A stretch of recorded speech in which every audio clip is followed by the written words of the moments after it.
Suburban Sentinel here with a video about one of my favorite firearm topics, the revolver. Yes, the wheel gun, the pinnacle of 19th century firearms technology. Here on the table in front of me, I have two revolvers from my personal collection, a Smith & Wesson Titanium 38 Special and a stainless steel Ruger 357 Magnum. The issue we're going to address today is whether the revolver still has a place for concealed carry and self-defense. The firearms market today is dominated by semi-automatic handguns. Many people believe that revolvers should be relegated to the range and as museum pieces. Personally, I don't think that's true. I think the revolver is still quite a viable option for concealed carry and personal defense. And we're just going to do a quick chamber check on these.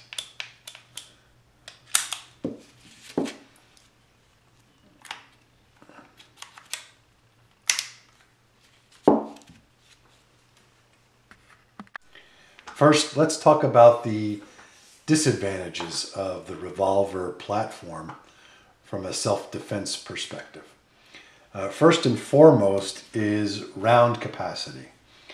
Both of these guns are typical revolvers in the small and medium size, and each has a 5-round capacity.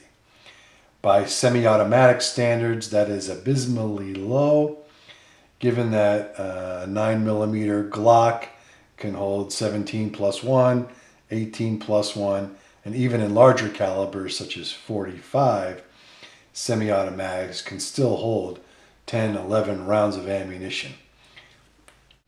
Another disadvantage of the revolver is reloading.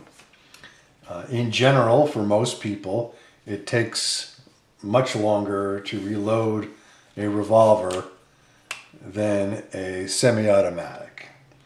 Now, I know that there are some folks out there who have perfected their reloading techniques and can reload a revolver as quickly, if not more quickly, than a semi-automatic. However, I don't believe that most shooters are in that position. A third disadvantage for revolvers for concealed carry is size relative to certain semi-automatics. By virtue of having the cylinder, a revolver generally cannot be made as slim as a single stack semi-automatic, especially a modern one. So to a certain degree, with a revolver, you may be stuck with a wider gun.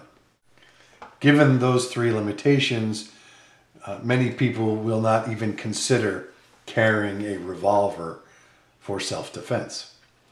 Now, that said, revolvers do have certain advantages. First is simplicity. Revolvers have no magazines, no safeties, no decockers, no takedown levers. So there are fewer things to monkey with. Having fewer controls on the weapons lessens the possibility of operator error, such as accidentally engaging the safety on a semi-automatic when in a combat shooting situation. The second major advantage to a revolver is reliability. Now, semi-automatic handguns, especially the modern ones, are extraordinarily reliable in general, but revolvers even more so. Revolvers are less complex, have fewer moving parts, therefore increasing the reliability. Now, even revolvers can fail. On occasion, we've seen revolvers go out of time, thus causing a jam. But in general, a well-made and well-maintained revolver should be extremely reliable. Another advantage of the revolver platform is the battery of arms for clearing a malfunction. Whereas on a semi-automatic, it's the tap, rack, bang. In a revolver is very simple. Certainly just a matter of pulling the trigger again. Finally, revolvers are less susceptible to induced malfunctions. What do we mean by that? An induced malfunction could be limp wristing. Limp wristing a semi-automatic might cause a failure to cycle, of course, thereby resulting in a jam. But under normal circumstances, pulling the trigger on a revolver will cause the round to go off.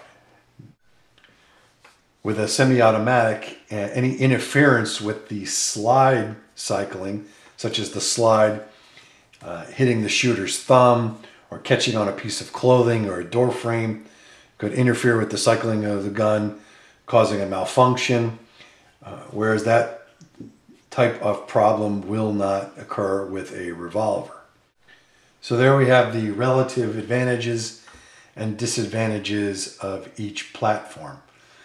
I'd like to briefly discuss the most significant objection that people have to using the wheel gun for self-defense, and that is round capacity.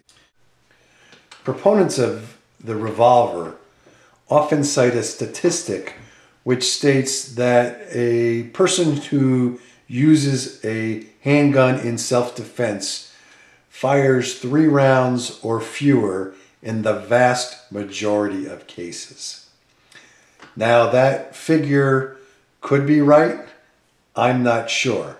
I have not found any verifiable data on the subject. So what does all this mean, if anything? And this is my opinion, and again, it's only opinion because I have no data to back it up. But as a private citizen and non-law enforcement type, not looking for trouble and not looking to actually subdue or catch a bad guy if there is an armed confrontation, I don't believe that having more than 5 or 6 rounds is absolutely necessary for me. Again, just as an armed citizen, I'm looking to stop the fight and get away. And therefore, I do not feel undergunned carrying a revolver. As a matter of fact, I routinely carry these 2 revolvers. This Smith & Wesson Airlight is an excellent pocket gun, carried inside a pocket holster, and is terrific for summer carry because of its lightweight and compact size. And this Ruger SP101 is, although it's somewhat heavy, is fairly easily concealed.